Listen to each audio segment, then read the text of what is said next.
नमस्कार, मैं हूं वीरेश सिंह। आईटीआई के टॉक शो में आपका स्वागत है। चलिए, आज एक लेटर लिख रहा हूं प्रधानमंत्री के अलावा देश के सभी जो सीएम हैं, सेक्रेटरी हैं, सभी को, और उसी मुद्दे पर कि देश के सभी सरकारी एवं निजी आईटीआई के जो टीचर लोग हैं उनको नियमित भर्ती किया जाए भाई, है ना। नियमित भर्ती हो और निजी जो प्राइवेट आईटीआई हैं उनमें न्यूनतम जो 17,000 वेतन हो तथा आईटीआई में सुधारों की शुरुआत प्रशिक्षक भर्ती से किया जाने के संबंध में ये लेटर लिख रहा हूँ। ये थोड़ा सा मैंने अपने बारे में लिखा है, आप लोग देख रहे होंगे, है ना, चूँकि ये बताना ज़रूरी होता है तभी सरकार सुनती है, ठीक है। अब यहाँ से आइए कि सादर निवेदन है कि भारत सरकार skill India mission make in India विकसित तथा भारत 2047 के लक्ष्य को साकार करने में निरंतर महत्वपूर्ण आधार आईटीआई है, किंतु आज आईटीआई की व्यवस्था की सबसे बड़ी समस्या इंस्ट्रक्टरों की भारी कमी है, कम वेतन तथा नियमित भर्ती का बड़ा अभाव है। इसीलिए हम कुछ मांग कर रहे हैं पहले प्रधानमंत्री जी से कि सभी राज्यों को नियमित भर्ती अभियान चलाना चाहिए। सभी सरकारी आईटीआई में राज्यवार रिक्त प्रशिक्षकों की पदों पर नियमित जो है तो भर्ती करा जाए। वर्षों में लंबित जो भर्ती प्रक्रिया है, रिक्त स्थान है, उनको समयबद्ध में अभियान चला करके भरा जाए। निजी आईटीआई के लिए हम बोल रहे हैं कि देश के सभी प्राइवेट आईटीआई के इंस्ट्रक्टरों को कम से कम वेतन, भाई साहब, 17,000 प्रति माह न्यूनतम वेतन मान्य अनिवार्य किया जाना चाहिए। कम से कम मैं बोल रहा हूँ। इससे कम वेतन पर नियुक्ति पर रोक लगने हेतु राष्ट्रीय दिशा निर्देश जारी किए जाना चाहिए कि अगर इससे कम में कोई कर रहा है तो उसके ऊपर कार्रवाई किया जाए। इसका एक लेटर दिया जाए ताकि जो इंस्ट्रक्टर हैं वो डीएम से, कोर्ट में, कलेक्टर से कहीं भी वो शिकायत कर सकते हैं। सभी आईटीआई टीचरों के लिए कम से कम 25 लाख का समूह जीवन बीमा उपलब्ध कराया जाए। टीचरों एवं उनके परिवार के लिए कैशलेस मेडिकल बीमा को व्यवस्था किया जाए। सभी टीचरों को ईएसआई, सीजीएचएस अथवा समकक्ष में जो है तो स्वास्थ्य सुविधा का भी लाभ दिया जाना चाहिए। ईपीएफ, एनपीएस, पेंशन जैसे सामाजिक सुरक्षा योजना का लाभ भी सुनिश्चित करना चाहिए। कार्यस्थल पर अगर दुर्घटना की स्थिति हो जाती है तो दुर्घटना बीमा एवं आर्थिक सहायता भी प्रदान की जानी चाहिए। अगर महिला वहां पर है, महिला प्रशिक्षक हैं, तो उनके लिए ममत्व का लाभ एवं पुरुष प्रशिक्षकों को भी जो पितृत्व अवकाश होती है उसकी भी उचित व्यवस्था होनी चाहिए। निजी आईटीआई में कार्यरत जो टीचर हैं उनकी न्यूनतम सामाजिक सुरक्षा मानक अनिवार्य किया जाना चाहिए। कौशल विकास क्षेत्र में टीचरों के लिए राष्ट्रीय प्रशिक्षक कल्याण योजना प्रारंभ किया जाए, ये मेरी बड़ी मांग है। तीसरे में मैं कह रहा हूं कि सामान्य कार्य और समान सम्मान भी होना चाहिए। समान योग्यता और समान कार्य करने वाले टीचरों के लिए उचित वेतन एवं सेवा शर्त सुनिश्चित की जाए। प्रशिक्षकों की कमी दूर की जाए। हजारों आईटीआई में प्रशिक्षक के बिना संचालित हो रहे हैं, जिसमें छात्रों की पढ़ाई, प्रैक्टिकल प्रशिक्षण प्रभावित हो रहा है। प्रत्येक ट्रेड में निर्धारित मानकों के अनुसार टीचर उपलब्ध कराए जाएं। आईटीआई में सुधार प्रशिक्षक भर्ती से हो। अगर आईटीआई की सुधार रिफॉर्म की बात हो रही है तो वो सबसे पहले, भाई साहब, टीचरों की भर्ती से हो। यदि सरकार वास्तव में आईटीआई का सुधार करना चाहती है तो सबसे पहले कदम है कि टीचरों की नियमित भर्ती हो, सम्मानजनक वेतन दिया जाए। प्रशिक्षक मजबूत होंगे तभी कौशल शिक्षा मजबूत होगी। गुणवत्ता आधारित कौशल शिक्षा होना चाहिए। नियमित एवं प्रशिक्षित जो टीचर होते हैं उनकी प्रशिक्षण की गुणवत्ता भी बढ़ेगी और उद्योग को बेहतर दक्षता वाले जो है तो लड़के भी मिलेंगे कंपनियों को, जिससे देश आगे जाएगा। छात्रों के हितों की रक्षा होनी चाहिए। लाखों आईटीआई के छात्र गुणवत्ता के प्रशिक्षण के अधिकारी हैं। प्रशिक्षकों की कमी से उनके भविष्य जो है तो प्रभावित हो रहा है। 8वां नंबर है कि स्किल इंडिया मिशन को मजबूती। प्रशिक्षकों की नियमित भर्ती से उचित वेतन से skill India mission, make in India, आत्मनिर्भर भारत को वास्तविक रूप से गति मिलेगी। 9वें नंबर में है कि राष्ट्रीय नीति जो है तो बनाना चाहिए। पूरे देश के सरकारी और निजी ITI के जो टीचर हैं, भर्ती, वेतन, प्रशिक्षण और सेवा शर्तों की एक समान राष्ट्रीय नीति बनानी जानी चाहिए। हमारी प्रधानमंत्री जी से अनुरोध है कि वो इस विषय को राष्ट्रीय महत्व मुद्दा मानते हुए संबंधित मंत्रालय एवं सभी राज्य सरकारों को आवश्यक निर्देश जारी करने की कृपा करें, ताकि सभी रिक्त पदों पर नियमित भर्ती हो और निजी ITI प्रशिक्षकों के लिए न्यूनतम 17,000 मासिक वेतन सुनिश्चित हो। ITI सुधार की शुरुआत प्रशिक्षक भर्ती से जो है तो और एवं सम्मानजनक वेतन से ही होगा। देश के करोड़ों युवाओं की गुणवत्ता कौशल प्रशिक्षण से प्राप्त होगी। अब एक चीज़ यहाँ बोल रहा हूँ कि मजबूत अगर प्रशिक्षक ही मजबूत ITI की नींव है और मजबूत ITI ही विकसित भारत का आधार है। यहाँ एक राष्ट्रीय अभियान मैं चलाना चाहता हूँ कि सरकारी एवं निजी ITI में इंस्ट्रक्टरों की भर्ती, और यहाँ पर मैं बोल रहा हूँ कि जो न्यूनतम वेतनमान 17,000 है वो मैं प्राइवेट ITI, निजी ITI के लिए बोल रहा हूँ।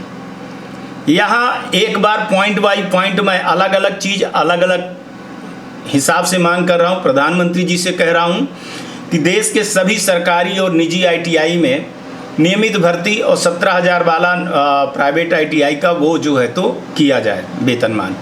इसमें मैं प्रधानमंत्री जी से कह रहा हूँ कि मेरी 5 मांगे हैं। सभी राज्यों में समयबद्ध जो है तो प्रशिक्षक भर्ती के निर्देश किए जाएं।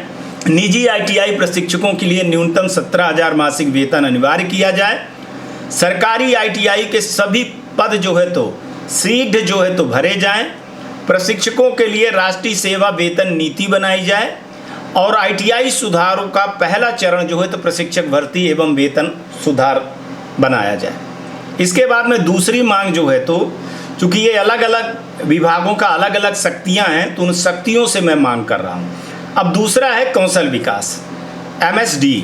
इनसे मैं बोल रहा हूँ कि यहाँ मंत्री हैं जयंत चौधरी जी कि ITI के प्रशिक्षकों की भर्ती, वेतनमान, राष्ट्रीय सुधार हित नीति लागू करने के लिए अनुरोध कर रहा हूँ। इनसे मैं 4 मांग कर रहा हूँ अभी कि भाई साहब आप सभी राज्यों से रिक्त पदों का विवरण जो है प्राप्त करें और भर्ती कैलेंडर जारी किया जाए। निजी ITI में न्यूनतम वेतन का राष्ट्रीय मानक बनाया जाए। प्रशिक्षकों के प्रशिक्षण एवं गुणवत्ता मानकों के मजबूत किया जाए और राज्यों को नियमित समीक्षा की जाए कि भाई वहाँ कितनी भर्तियाँ हो रही हैं, कितनी भर्ती नहीं है, कितने टीचर कम हैं, कितने नहीं हैं। इसके बाद कौशल विकास के सचिव जो बैठे हैं उनसे कि सरकारी एवं निजी ITI प्रशिक्षकों की भर्ती एवं वेतन सुधार संबंधी नीति जारी करने हेतु इनसे भी मैं 3 कह रहा हूँ मांग कि सभी राज्यों को नीति जो है तो निर्देश जारी किए जाएं। न्यूनतम वेतन एवं सेवा शर्तों का जो है मानकीकरण किया जाए और रिक्तियों के निगरानी के हेतु राष्ट्रीय डैशबोर्ड बनाया जाए कि भैया किस ITI में कितने पोस्ट खाली हैं और क्यों खाली हैं, किस स्टेट में खाली हैं। इसके बाद इसी के जो है तो DGT जो डायरेक्टर हैं प्रशिक्षण के और इनके सबके, उनके बात मैं कर रहा हूँ DG महोदय से कि सभी ITI के प्रशिक्षकों की कमी दूर करने हेतु तो भर्ती प्रक्रिया में तेजी लाने के संबंध में 4 मांग है मेरी कि राज्यवार रिक्त पदों का सार्वजनिक डेटा जारी किया जाए। प्रशिक्षक उपलब्धता के आधार पर गुणवत्ता सुधार योजना बनाई जाए। NIMS और अन्य डिजिटल प्रणाली के माध्यम से प्रशिक्षक प्रबंधन को मजबूत किया जाए और प्रशिक्षण गुणवत्ता की नियमित समीक्षा की जाए। इसके बाद मैं सभी राज्य के माननीय मुख्यमंत्रियों से मांग कर रहा हूं कि राज्य के सभी सरकारी ITI में प्रशिक्षकों की नियमित भर्ती शीघ्र कराने के संबंध में है कि सभी रिक्त पदों पर भर्ती प्रक्रिया जो है तो शुरुआत की जाए। वित्तीय स्वीकृति शीघ्र प्रदान किया जाए। भाई पैसे का सबसे बड़ी चीज़ होती है, इसलिए मुख्यमंत्री जी से बोल रहा हूँ कि वित्तीय स्वीकृति शीघ्र जो है तो प्रदान किया जाए, जिसमें संविदा पर निर्भरता कम करके नियमित नियुक्ति कर दिया जाए। अब बेचारे संविदा वाले सोचते हैं कि आज अभी हमारी है, कल रहेंगे कि नहीं रहेंगे, कल उनका होगा कि नहीं होगा, वो बेचारे सोचते रहते हैं कि साल भर के बाद निकाल जाएंगे। इसलिए नियमित करिए ना। सभी राज्यों के मुख्य सचिव जो हैं ITI प्रशिक्षक भर्ती हेतु समयबद्ध कार्य योजना तैयार करने के संबंध में है कि संबंधित विभाग के साथ समीक्षक बैठक आयोजित की जाए, भर्ती समय सीमा तय की जाए, प्रत्येक माह में प्रगति रिपोर्ट भी जारी की जाए। ये हर मुख्य सचिव को मैं बोल रहा हूँ, हर राज्य के। 7वां मैं मांग रहा हूँ कौशल विकास विभाग के प्रमुख सचिवों से कि प्रशिक्षकों की कमी दूर, गुणवत्ता कौशल प्रशिक्षण सुनिश्चित करने के संबंध में कि भैया जिला एवं संस्थानवार रिक्तियों का सत्यापन करिए और भर्ती प्रस्ताव तत्काल भेजिए। आप जब आप भेजेंगे सचिव को, है ना, मुख्य सचिव को भेजेंगे, तभी तो ये सारी चीज़ें फिर CM के पास जाएंगी। और निजी ITI में न्यूनतम वेतन के अनुपालन की व्यवस्था बनाई जाए, चूँकि जवाबदारी प्रमुख सचिव की होती है। इसके बाद मैं सांसद और विधायकगण कुछ का मेल मेरे पास है, ज़्यादा तो नहीं है। अगर जिनके पास होगा तो वो मेरे को देते रहेंगे तो मैं करता रहूँगा। पर मैं सांसदों को, विधायक गणों को भी जिनके पास मेरे पास हैं, नेट से निकाला है, उनके लिए मैं बोल रहा हूं कि युवाओं के हित में ITI भर्ती एवं न्यूनतम योग्यता सांसद के जो वेतन वाला भी है तो संसद एवं विधानसभा में उठाने का इसके लिए अनुरोध करिए। और इस विषय में जो है तो प्रश्न एवं ध्यानाकर्षण प्रस्ताव लाया जाए। केंद्र एवं राज्य सरकारों को समयबद्ध कार्रवाई करने की मांग की जाए। यदि सरकार वास्तव में ITI में सुधार चाहती है तो उसकी शुरुआत नई इमारतों से नहीं बल्कि प्रशिक्षकों की नियमित भर्ती और सम्मानजनक वेतन से होनी चाहिए। मजबूत शिक्षक ही जो है तो मजबूत ITI और विकसित भारत की सबसे बड़ी ताकत है। आपसे अपेक्षा है कि इस विषय को गंभीरपूर्ण विचार करके उचित कार्रवाई करने की कृपा करें। और अब आपसे विनम्र अनुरोध है कि उपरोक्त सुझावों पर भैया अच्छे से सोचिए, विचार करिए और इस पर कार्रवाई करिए। और मैं बोल रहा हूं कि ITI संस्थान विभागीय तक सीमित ना रहे, शासन की पारदर्शिता, विश्वसनीयता प्रणाली की साख में प्रत्यक्ष रूप से जुड़ा है कि कैसे सरकार, कैसे विभाग, कैसे जो है तो शासन प्रशासन काम करती है। तो उसके लिए मैं बोल रहा हूं कि इसकी जो है तो कार्रवाई की जाए। यह मेल सबको भेजा जा रहा है जो आपको दिखाया जाएगा और ये PG पोर्टल पर PM को भी एक शिकायत के रूप में, एक मांग के रूप में भी किया जा रहा है।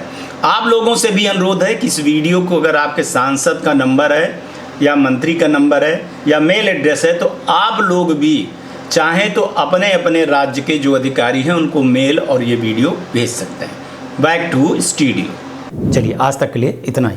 कल आएंगे तो फिर किसी नए मुद्दे पर बात करेंगे। तब तक आप लोग अपना ध्यान रखिए, आसपास सफाई रखिए, बड़े बुजुर्गों का सम्मान जरूर करिएगा, गाड़ी धीरे चलाइएगा और हेलमेट पहनिएगा और पौधे जरूर लगाइएगा। नमस्कार, जय हिंद, जय